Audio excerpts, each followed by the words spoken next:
نبی پاک فرماتے ہیں دو قسم کا سرمایہ جس کو ملا اسے کائنات کی ہر نعمت مل گئی. اور حضور نے فرمایا میں اپنے غلاموں کو نصیحت کرتا ہوں یہ دو دولتیں ایسی ہیں جو اللہ سے مانگا کریں. صبح و شام رب کریم سے ان دو پیسوں کا سرمایہ کا اس خزانے کا سوال کریں. یہ مل گئے تو تمہیں ہر شے مل گئی. یا رسول اللہ وہ کون کون سی چیزیں ہیں؟ فرمایا ایک جس شخص کو اللہ نے معاف کرنے کی دولت عطا کر دی, جو معاف کرنے لگ گیا, جس کی طبیعت میں درگزر آ گیا, جو معاف کرنے لگا, غلطیاں معاف کرنے لگا, جس کو ایک دولت یہ مل گئی.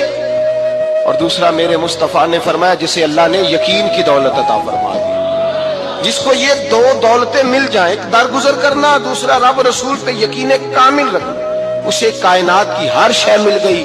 میرے نبی پاک نے فرمایا جب بھی دعا مانگو خدا سے یہ دو نعمتیں مانگا کرو.